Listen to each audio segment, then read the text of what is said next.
Hey guys, in today's video I want to talk about what type of player can do well on the grass at Wimbledon, which is only a few days away. The draw has not come out yet. I am going to do a prediction video just like I did for the Aussie Open and the French Open. But when it comes to the tennis that's being played on the grass at Wimbledon, we've seen a lot of changes. In the Open era, serving volleyers like Rod Laver, John Newcomb, Arthur Ashe, John McEnroe had a lot of success at Wimbledon, but also some baseline specialists like Bjorn Borg and Jimmy Connors performed well at Wimbledon. The grass back in those days was extremely fast. However, the game itself and the equipment that the players were using didn't necessarily translate in a power game. It was more of a finesse game. Some of the best matches we've ever seen at Wimbledon were between McEnroe and Borg, where the craftiness of both of these players was on display. However,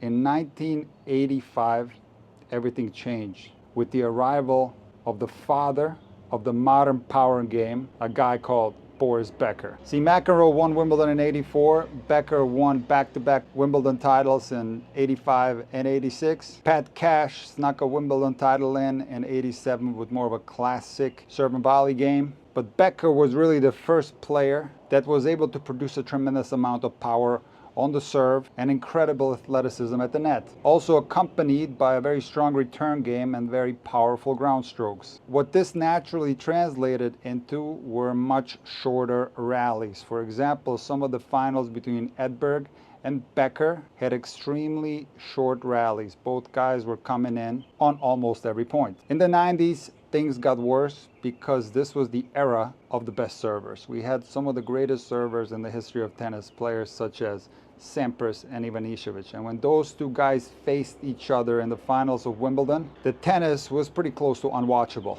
See, when Edberg played Becker, you could at least marvel at the athleticism and the craftiness at the net. However, with Sampras, Ivanisevic, Krajicek, Stich, and many of those big servers in the 90s, often it was just the serve itself that produced an ace or a service winner or an easy cleanup volley at the net, which made grass court tennis extremely boring. And it is even more impressive that Andre Agassi was able to sneak in a Wimbledon title in 1992 in that big server era. However, in the early 2000s, everything changed. And I want you to watch this video from Eliza Wesco, who explains perfectly what Wimbledon did to the grass to make it slower. Is serve and volley still the most effective strategy on the grass? Wimbledon was once the tournament exclusively known for the serve and volley strategy. But after 2001, that all seemed to change when tournament organizers changed the composition of the grass, with the goal being to make it more durable and presentable, and also to suit the evolving playing styles of aggressive baseliners. They switched from a mix of 70%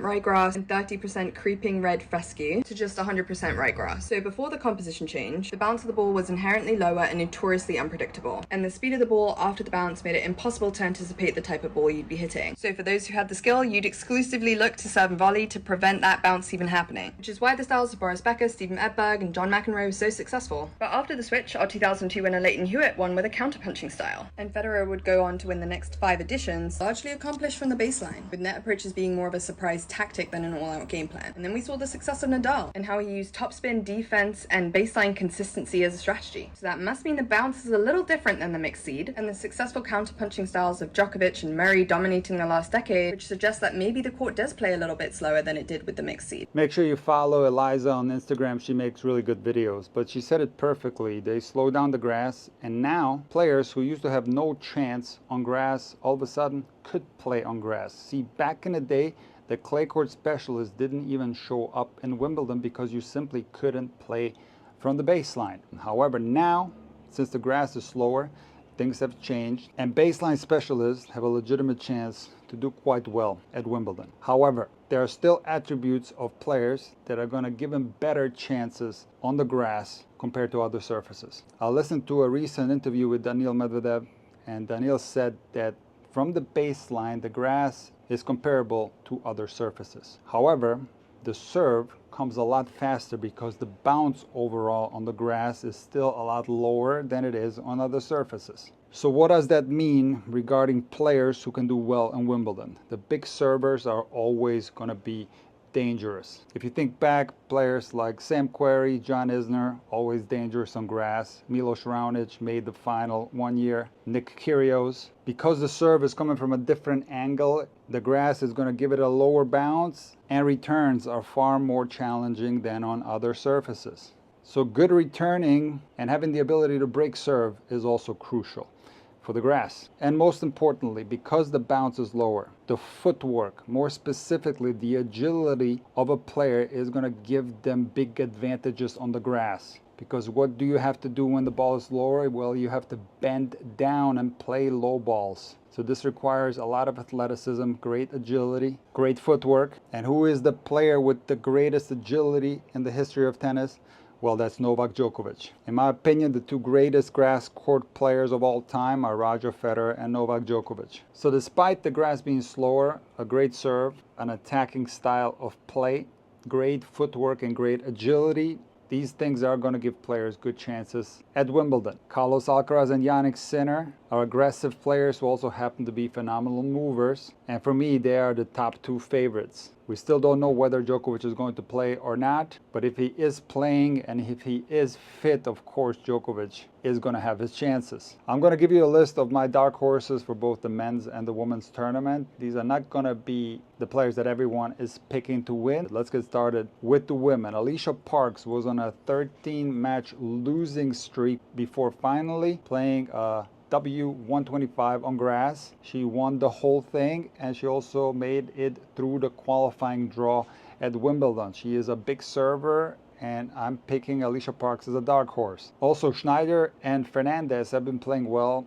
in the lead-up tournaments to Wimbledon. I'm going to put them on the list as well. Muchova is back. She played her first tournament last week. She pulled out of the quarterfinals with an injury. She did win 2 matches. To me, she's one of the best grass court players in the world. And if she's fit, I think she's going to have her chances. Anna Kalinskaya reached the final in Berlin. She has a dangerous game for the grass courts. Also, Samsonova is one of the best grass court players in the world. So we shall see. Now on to the men. Tommy Paul won Queens. He is a good grass court player. Why? Because he's got a very complete game, but he is one of the best movers on tour. Also, Sebastian Korda has been playing well on grass. He reached the final in Hertogenbosch, semifinals in Queens. He's got a big serve, a good grass court game, moves well. Jan-Lennard Struff has the ability to serve and volley, has a game that's perfectly suited for grass. Of course, Berrettini has to be considered. He's a former finalist, reached the final in Stuttgart. He might be dangerous. A player that's been playing well during the grass court season is Draper, winning the title in Stuttgart, taking out Alcaraz in Queens. He has an incredible serve, a lefty. He's going to be dangerous. Of course, he has to deal with all the pressure. And last but not least, Musetti has been playing really well on grass, making the final in Queens, the semifinals in Stuttgart.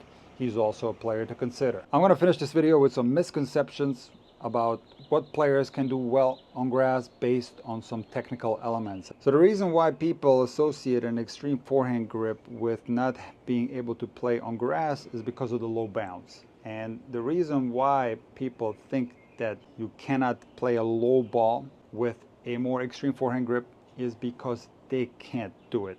And let me explain what I mean by that. Let's say you have a semi-western grip on your forehand. So you're going to make contact with the ball with a neutral position of your racket face, or possibly slightly closed. This is going to be true for all grips, whether it's Eastern, Continental, or Western. There's not going to be much discrepancy in the angle of the racket face at the moment of contact. It's either neutral or just slightly closed. Of course, when the ball's a little bit higher, it can close more. So based on your grip, you are going to develop muscle memory. This is an intuitive process where you are going to achieve the proper angle of the racket face at the moment of contact on the forehand completely by feel and muscle memory. So let's assume that someone has a semi-western forehand grip. If you turn the grip over towards western, you can see that with the same angle of the wrist, the racket face is severely closed.